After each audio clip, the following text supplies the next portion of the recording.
Fifth grade artists, welcome back to art class. Woo! It's Mrs. Gordon here. Today for this demonstration, you need a pencil and you also need your art journal.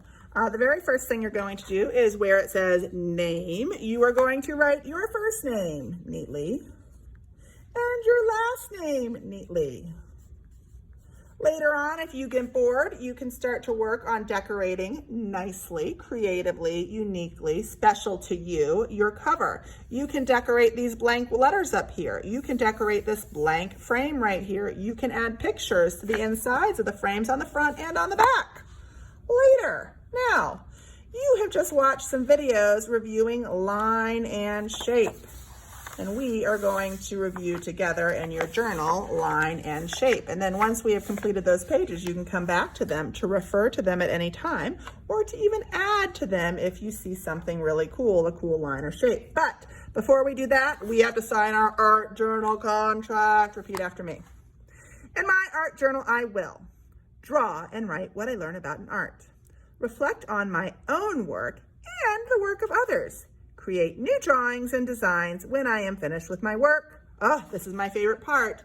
Think about what I write and draw without worrying about being perfect. Explore, problem solve, create, and have fun.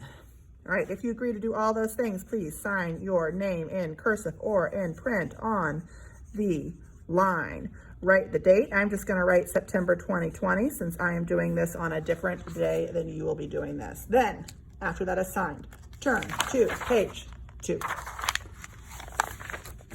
Fold it back so you are just looking at page 2.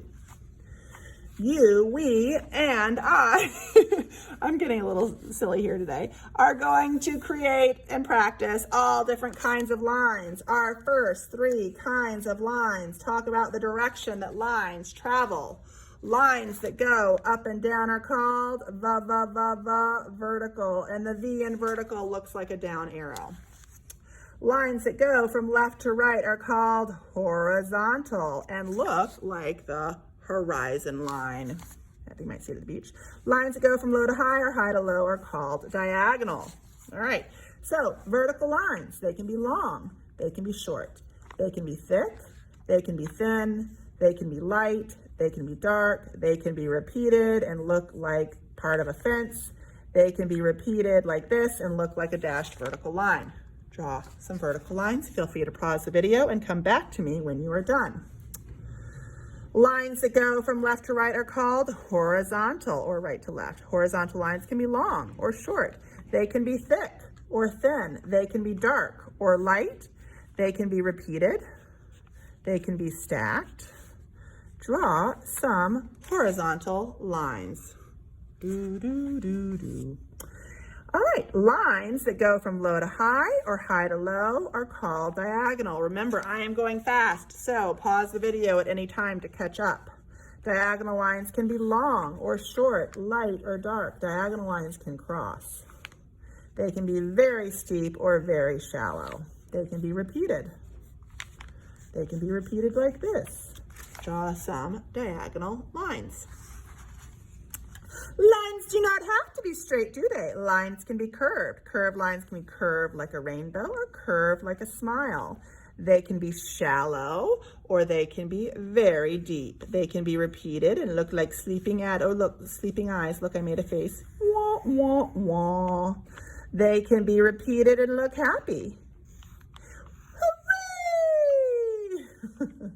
Curved lines can be diagonal, they can be thick, they can be thin. Draw some curved lines. If we repeat a rainbow, a rainbow, a rainbow, a rainbow, a rainbow, or a smile, a smile, a smile, a smile, a smile, I have a bumpy line. Bumpy lines can be varied with big and little bumps. Bumpy lines can be very wide and spread out or very close together. They can go in a curve and look like a cloud. Draw some bumpy lines.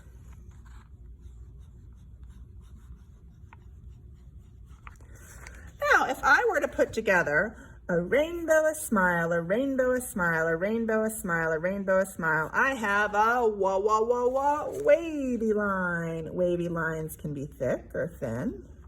They can be varied with big and little waves.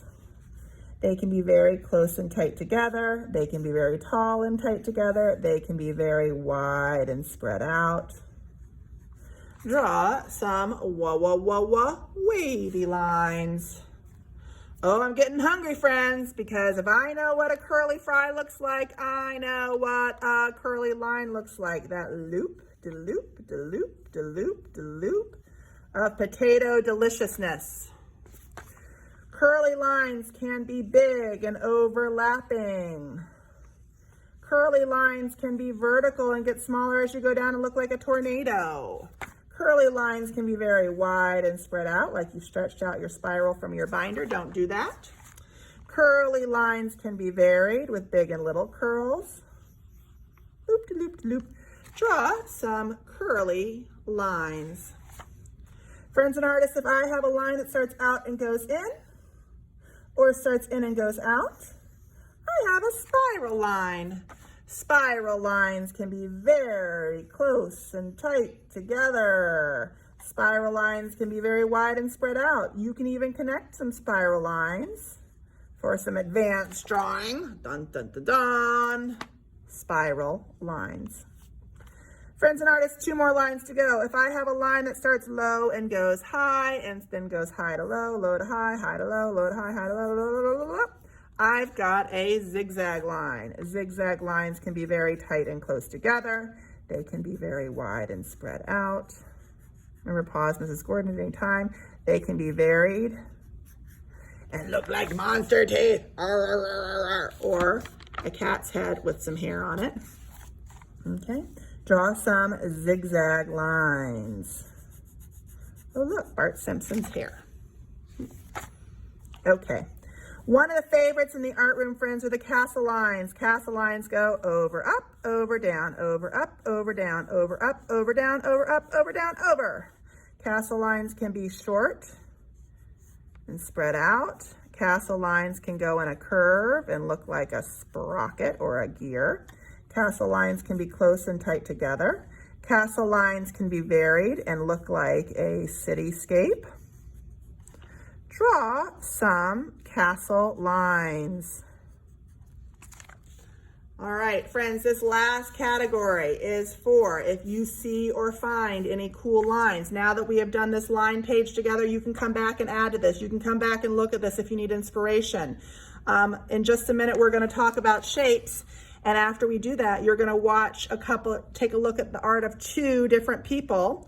And you can come back, you should come back and add some lines inspired by Mr. Gustav Klimt and some lines inspired by Miss Lena Victor on your Elements of Art line page. Let's talk shapes. Friends and artists, in art, there are basically 2 kinds of shapes. Geometric shapes. Geometric shapes are shapes that we know the names of. They are regular shapes like circles, ovals, semicircles, triangles of any kind. They could have 4 sides and be a square. That's kind of more rectangular. Or 4 sides and be a rectangle, or a parallelogram, or a different kind of rectangle, or a trapezoid. Or they could be a parallelogram, like a rectangle that's been tilted on its side. They could have 5 sides and be a pentagon. You could put together 2 or more geometric shapes, like 2 geometric semicircles and a triangle would make a geometric shaped heart. You could put together a triangle and a rectangle to make a geometric shaped arrow. Friends and artists, draw some geometric shapes. You might draw a hexagon or a heptagon or an octagon or a nonagon or a decagon, 10-sided figure. If it is not geometric, it's probably going to be organic. Organic shapes are shapes that are found in nature. They're shapes like leaves, blobs, splatters. If you want to say, oh, it looks like a leaf, or it looks like a cloud, or it looks like a puddle, then you are probably describing an organic shape. Looks like a rock. These shapes are not regular. Looks like a flower. Make sure they connect. It's kind of a silly looking flower, but maybe, you never know. Looks like some seaweed. Make sure you go back and connect it to where you started. All right, these are organic shapes. Draw some organic shapes. Now, friends and artists, you're going to be taking a look at two artists, Mr. Gustav Klimt and Miss Lena Victor, and you're going to come back to these pages after you look at that, and you're going to add some lines and shapes inspired by them. Thanks for being amazing today, artists. Can't wait to see you next week.